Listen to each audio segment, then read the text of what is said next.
Lanthanide और actinide series की आज बात कर रहे हैं। तो लैंथेनाइड और एक्टिनाइड सीरीज बेसिकली क्या है? तो lanthanide and actinide series form the inner transition metals. The lanthanide series includes the elements having atomic number from 58 to 71, which fill their 4f sublevel progressively, while the actinides are elements having atomic number 89 to 103, and they fill their 5f sublevel progressively. देखो दो series है, एक है lanthanide series और actinide series. ये दोनों series अगर हम पीरियोडिक टेबल में देखें तो हमें बॉटम लाइन में दो सीरीज नजर आती हैं. Lanthanide series the first one and actinide series the second one. Lanthanide series में जो एलिमेंट्स हैं वो 58 से स्टार्ट होते हैं, एटॉमिक नंबर 58 से 71 तक ये एलिमेंट्स पाए जाते हैं. मतलब atomic number 58 to atomic number 71 elements are allocated in this series. और इन्हें इस सीरीज में स्पेशली रखा क्यों गया है? Because they fulfil there 4f sub level. जैसे मैंने आपसे लास्ट टाइम इलेक्ट्रॉनिक कॉन्फ़िगरेशन की बात की थी कि सबसे पहले इलेक्ट्रॉन्स फिल्ड होते हैं 1s ऑर्बिट में, फिर 2s ऑर्बिट में, 2p ऑर्बिटल में, 3s 3p and so on. So the 4f sublevels are progressively filled in this series. जबकि actinide series having elements from atomic number 89 to atomic number 103. इनकी lanthanide series से क्या distinguishing feature है? तो याद रखो lanthanide series के sub orbitals यानी कि सब energy level 4f completely filled होता है, जबकि इनका 5f ऑर्बिटल फिल्ड होगा. The element of this series are radioactive. Both of the element of this series are, whether the element of lanthanide or actinide series, दोनों series के elements radioactive हैं and have some special characteristics with exception of other groups. और दूसरे groups के जो features हैं, जो उनकी प्रॉपर्टीज हैं, जो उनके कैरेक्टरिस्टिक्स हैं, उनके मुकाबले में इनके जो फीचर्स हैं वो डिफरेंट होते हैं. This question is important from boards according to Board of Secondary Education, Karachi. What are metals? We have talked very much detail on the metals. Those elements having a tendency to easily donate their valence shell electrons are called metals. मतलब वो element जो आसानी अपने valence shell electron को loose कर देते हैं, हम उन्हें मेटल्स कहते हैं. फीचर्स क्या होते हैं? these elements readily lose their valence shell electrons. ये इलेक्ट्रॉन को अपने वैलेंस शेल में पाए जाने वाले इलेक्ट्रॉन को बआसानी लूज करते हैं. जैसे हमने देखा था ग्रुप नंबर 1A की बात करें, उसके पास आउटर मोस्ट शेल में इलेक्ट्रॉन की तादाद एक है. तो it is convenient for this atom to lose the one electron as compared to accept 7 electrons at a time. तो ये उसके लिए आसान है कि ये 7 इलेक्ट्रॉन को एक्सेप्ट करे. इससे बेहतर है कि एक इलेक्ट्रॉन को लूज करके बॉन्डिंग बना दे. इसी तरह से ग्रुप नंबर 2 के एलिमेंट्स भी मोस्टली क्या हैं? वो मेटल्स हैं. ये ग्रुप 2 के एलिमेंट्स भी क्या करते हैं? इलेक्ट्रॉन को लूज करते हैं और बॉन्डिंग बनाते हैं. इसी तरह से ग्रुप 3 के एलिमेंट्स भी वो इलेक्ट्रॉन को लूज करते हैं और बॉन्डिंग बनाते हैं. So it is convenient for these elements to lose their valence shell electron in order to complete its shell as well as to involve in the chemical bonding. As they are going to lose their valence electrons, they have the positive charge. अगर atom एक electron lose कर, like for sodium, if the atom sodium atom is going to lose, बल्कि sodium atom एक ही electron lose करता है.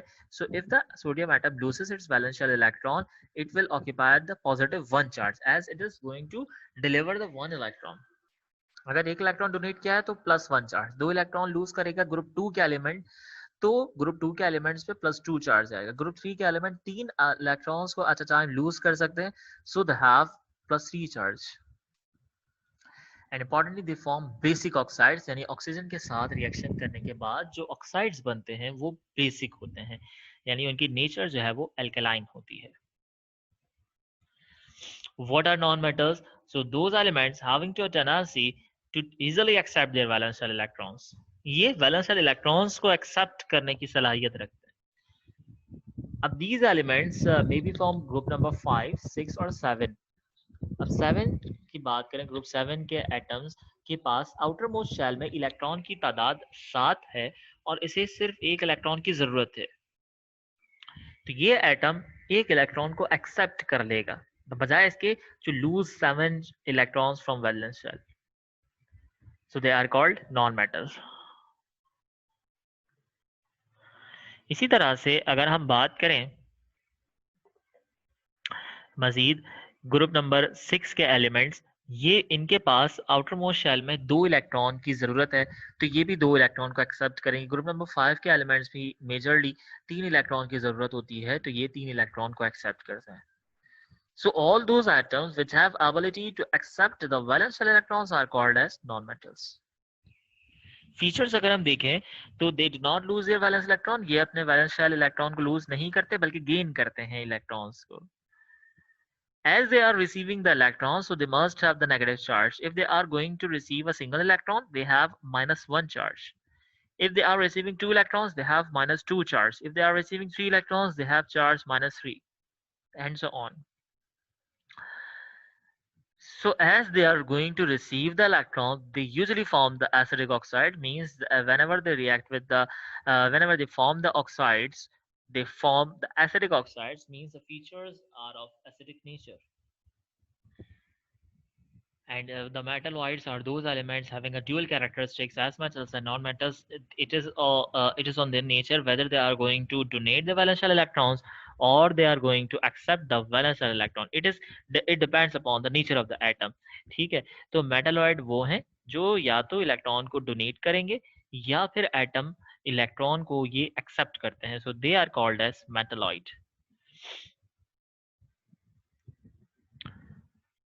Atomic radius क्या है? The half distance between two adjacent nuclear of two similar atom. दो एक जैसे एटम्स हैं and both of atoms are adjacent to each other. हम इन दोनों एटम के न्यूक्लियस तक का फासला देख रहे हैं। The half distance between two adjacent nuclear of two similar atom. दो एक जैसे एटम है, हम दो एक जैसे एटम के दरमियान में जो न्यूक्लियस है, एक न्यूक्लियस से लेकर दूसरे न्यूक्लियस के सेंटर तक का फासला देख रहे हैं। That distance is called as atomic radii और atomic radius.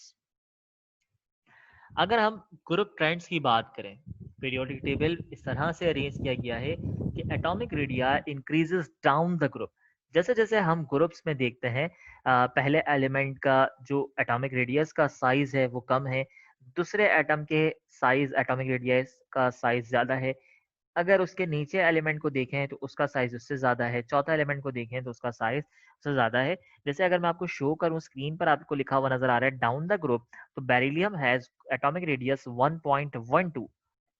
बेरिलियम का जो एलिमेंट पाया जाता है इसके बाद that is magnesium, and magnesium has atomic radius 1.36। Calcium has atomic radius 1.97। तो आपको बाकायदा बज़ाहिर ये नजर आ रहा है, एक क्लियर पिक्चर हमें नजर आ रही है, विजन नजर आ रहा है कि 1.12 is less than 1.36, 1.36 is less than 1.97। तो it is in the ascending order down the group. हम अगर ग्रुप में बात करते हैं तो ग्रुप में नीचे जाते वक्त ये जो पीरियोडिक टेबल है इसमें ग्रुप में नीचे जाते वक्त एटॉमिक रेडियस का साइज जो है वो इंक्रीज होगा। बेरिलियम का साइज कम है, मैग्नीशियम का उससे ज्यादा, कैल्शियम का उससे ज्यादा, बेरियम का उससे ज्यादा, स्ट्रोंटियम का उससे ज्यादा और रेडियम का सबसे ज्यादा एटॉमिक रेडियस होगा। इसी तरह ग्रुप नंबर 1 के एलिमेंट्स की बात करें तो सबसे छोटा साइज हाइड्रोजन का, फिर उससे छोटा उससे बड़ा साइज लिथियम का, उससे बड़ा साइज सोडियम, उससे बड़ा साइज पोटेशियम, फिर रुबीडियम, फिर सीजियम और फिर फ्रांसियम का। तो ये डाउन द ग्रुप की बात है। और अगर हम अलोंग द पीरियड की बात करें, यानी कि हम पीरियड स्टडी कर रहे हैं, पीरियड 1, पीरियड 2, पीरियड 3, तो it increases it decreases along the period. तो पीरियड में एटॉमिक रेडियस कम होगा। जैसे अगर हम पीरियड वाइज बात करें तो सबसे पहला एलिमेंट हमारे पास लिथियम है, इसका एटॉमिक रेडियस जो है वो ज्यादा है as compare to beryllium. Beryllium का एटॉमिक रेडियस ज्यादा है as compare to boron. Boron का एटॉमिक रेडियस ज्यादा है as compare to carbon. Carbon का एटॉमिक रेडियस ज्यादा है एज कम्पेयर टू नाइट्रोजन। तो हम अकॉर्डिंग टू पीरियड बात करेंगे तो एटॉमिक रेडियस जो है वो डिक्रीज होता है अलोंग द पीरियड और इंक्रीज होता है डाउन द ग्रुप। अगर हम पिक्चर देखें अलोंग द पीरियड, हमें स्क्रीन पर नजर आ रहा है कि अलोंग द पीरियड अगर हम बात करते हैं तो sodium has atomic radius 1.1। Sodium के बराबर में जो एलिमेंट आपको नजर आएगा पीरियोडिक टेबल में वो है मैग्नीशियम, उसका एटॉमिक रेडियस हो गया 1.36।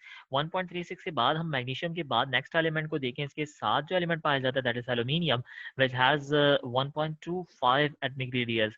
सो it is a clear picture which is showing the decreasing order of the atomic radius. So this is the simplest way to define atomic radius. दो एटम के दरमियान में न्यूक्लियस तक का फासला जो है वो एटॉमिक रेडियस कहलाता है, और ये एटॉमिक रेडियस अगर हम डाउन द ग्रुप जाते हैं तो ये बढ़ता है, और अगर हम अलोंग द पीरियड जाते हैं तो ये एटॉमिक रेडियस कम होता है। Second phenomena is electron negativity. The amount of energy required to attract the shared pair of electron is called electronegativity. मतलब एक एटम के पास वो मैक्सिमम अमाउंट ऑफ एनर्जी जिसके जरिए वो किसी दूसरे एटम से इलेक्ट्रॉन को एक्सेप्ट कर ले। हम अभी तक बात कर रहे थे ग्रुप वन का जो एलिमेंट है वो इलेक्ट्रॉन को लूज करेगा, तो वो इलेक्ट्रॉन लूज उस वक्त करेगा जब ग्रुप नंबर 7 का कोई एटम इलेक्ट्रॉन को खींचने के लिए कोई एनर्जी लगाएगा, and that particular amount of energy which is required to attract this electron. Group 7 के पास एटम में पाई जाने वाली वो मैक्सिमम एनर्जी जिसके जरिए वो ग्रुप 1 की ए के आउटर मोस्ट शेल के इलेक्ट्रॉन को एक्सेप्ट कर ले और इलेक्ट्रिक चार्ज यानी कि नेगेटिव चार्ज जो है वो ऑक्यूपाई कर ले, that maximum amount of energy is called electronegativity. तो वो एनर्जी जो किसी एटम के पास हो जिसके जरिए वो एटम किसी दूसरे एटम के outer most shell valence shell से इलेक्ट्रॉन को एक्सेप्ट करे और एक्सेप्ट करने के बाद माइनस चार्ज अपीयर कर ले, that energy is called electron negativity. और अगर हम ग्रुप 10 की बात करें तो it decreases down the group में यानी नीचे जाते वक्त पीरियोडिक टेबल में इलेक्ट्रोनेगेटिविटी जो है वो कम होती है। यानी पहले एलिमेंट के पास अगर हम बात कर रहे हैं ग्रुप नंबर 7 की, तो फ्लोरीन के पास जो इलेक्ट्रोनेगेटिविटी आप स्क्रीन पर देख रहे हैं, जो स्क्रीन पर आपको नजर आ रहा है डाउन द ग्रुप जाते हुए फ्लोरीन के पास इलेक्ट्रोनेगेटिविटी 4 है, और फिर एक बड़ा डिफरेंस आया क्लोरीन के पास इलेक्ट्रोनेगेटिविटी वैल्यू 3 है, ब्रोमीन के पास 2.8 है। इसी तरह अगर हम मजीद नीचे की तरफ जाते हैं तो ब्रोमीन के बाद आयोडीन और फिर एस्टेटीन, तो ये डाउन द ग्रुप जाते हुए इलेक्ट्रोनेगेटिविटी की वैल्यूज जो है वो कम होती चली जाती हैं। लेकिन अगर आप पीरियड की बात करें तो it increases due to increases nuclear charges. जैसे जैसे न्यूक्लियर चार्ज बढ़ता रहेगा इसी तरह से इलेक्ट्रोनेगेटिविटी वैल्यू भी पीरियड वाइज बढ़ती है। जैसे सबसे कम जो हमें इलेक्ट्रोनेगेटिविटी की वैल्यू बोरॉन की नजर आ रही है 2.0। बोरॉन के बाद नेक्स्ट एलिमेंट हम देखते हैं तो हमें कार्बन नजर आता है, उसके पास इलेक्ट्रोनेगेटिविटी 2.5 है। फिर हम नाइट्रोजन को देख रहे हैं तो इसकी नेगेटिविटी नाइट्रोजन की 3.1 हो गई। इसके बाद ऑक्सीजन होगा कहीं पर, और फिर ऑक्सीजन के बाद हमें फ्लोरीन नजर आएगा जिसकी इलेक्ट्रोनेगेटिविटी 4 है। तो this is a clear picture कि अगर हम डाउन द ग्रुप बात कर रहे हैं तो इलेक्ट्रोनेगेटिविटी डिक्रीज होती है, और अगर हम अलोंग द पीरियड बात करते हैं तो इलेक्ट्रोनेगेटिविटी इंक्रीज होती है। और अगेन हम बात करें इलेक्ट्रोनेगेटिविटी क्या है, तो it is the maximum amount of energy which is required, जिसकी जरूरत है एक एटम को। और क्यों जरूरत है? ताकि ये अट्रैक्ट कर सके किसी दूसरे एटम के वैलेंस शेल इलेक्ट्रॉन को। So the amount of energy which is required to attract the shared pair of electron to get the negative charge is called as electronegativity, and it decreases down the group and along the period it increases due to increases in the nuclear charge. I hope कि ये phenomena आपको समझ में आया होगा। Third जो phenomena है that is electron affinity. The energy accompanied the gain of electron by neutral gaseous atom to form a negative ion is called as electron affinity. अब आप कहेंगे कि इलेक्ट्रोनेगेटिविटी और इलेक्ट्रॉन एफिनिटी की डेफिनेशन सेम है, सिर्फ words को sir ने चेंज कर दिया कि energy accompanied by the gain of electron, कि वो एनर्जी जो इलेक्ट्रॉन को गेन करने में इस्तेमाल होती है। तो ऐसा हरगिज नहीं है। एटम इलेक्ट्रॉन एफिनिटी की अगर हम बात करें तो energy accompanied the gain of electron by neutral gaseous atom. ये स्पेशल कैरेक्टरिस्टिक है गैशियस एटम का, कि गैसियस स्टेट में एटम नेगेटिव आयन फॉर्म करने के लिए जो एनर्जी इस्तेमाल करता है, that energy is called electron. हम इलेक्ट्रॉन नेगेटिविटी से अगर कॉन्ट्रास्ट करें तो electron negativity in the solid state, in the neutral state, gaseous state की हम बात करें तो that is the electron affinity. और electron affinity increases due to higher atomic charge in the period में इलेक्ट्रॉन एफिनिटी की जो वैल्यूज हैं वो बढ़ती हैं क्योंकि चार्जेस बढ़ रहे हैं एटम्स के ऊपर, which attracts the incoming electron towards the cell. हम फ्लोरीन की देखते हैं वैल्यू -333 है, क्लोरीन की वैल्यू देखें -348 है। हम पीरियड की बात करें तो पीरियड में लिथियम की वैल्यू -58 है, बेरिलियम की वैल्यू 0 है, बोरॉन की वैल्यू -23 है। It decreases down the group. Down the group हम देखें तो इसकी वैल्यू डिक्रीज हो रही है, -33, -348, -324, इसकी वैल्यू जो है वो डिक्रीज होती है। And what is ionization potential? The energy required to remove the electron from a gaseous atom in its ground, किसी एटम में से इलेक्ट्रॉन को लूज कर देने की एनर्जी आयनाइजेशन पोटेंशियल कहलाती है। मतलब एक एटम अपनी एनर्जी को इस्तेमाल करता है in order to remove the electron in the gaseous state, कि एक एटम गैशियस स्टेट में इलेक्ट्रॉन को लूज करने के लिए जिस एनर्जी का इस्तेमाल करता है, that energy is called as ionization potential. और अगर इसके ट्रेंड की बात करते हैं तो down the group ionization potential decreases due to addition of new shell. जैसे जैसे हम ग्रुप की बात करते हैं, हर एलिमेंट का शेल में इजाफा होता है। जैसे जैसे हम नीचे जाएंगे, बोरॉन के पास कम शेल है, कार्बन के पास सॉरी बोरॉन के पास कम शेल है। उसके बाद अगर हम नेक्स्ट एलिमेंट को देखें, उसके बाद ज्यादा होंगे। लिथियम के पास अगर हम बात करें तो 2 शेल हैं, सोडियम के पास 3 शेल है, पोटेशियम के पास 4 शेल हैं, रुबीडियम के पास 6 शेल। तो ये सीरीज चलती रहती है। तो due to the addition of a new shell the ionization potential decreases, तो ये पोटेंशियल जो है वो कम होता है। जैसे हम बोरॉन को देखें तो इसका पोटेंशियल है 8.29, एल्यूमिनियम को देखें इसका पोटेंशियल है 5.98, गैलियम को देखें इसका पोटेंशियल उससे as it is from the other group, लेकिन पोटेंशियल जो है वो ग्रुप वाइज कम होता चला जाएगा। और अगर हम पीरियड में देखें तो पीरियड में हमें नजर आएगी क्लियर पिक्चर कि because of addition of protons it increases the nuclear charge, and by increasing the force of attraction there is a much greater increase in the ionization potential. along the period बात करें, boron की potential energy है 8.29, carbon की उससे ज्यादा है 11.26, nitrogen की उससे ज्यादा है 14.54. so if you talk about the downward the group, so down the group the ionization potential decreases due to the addition of the shell.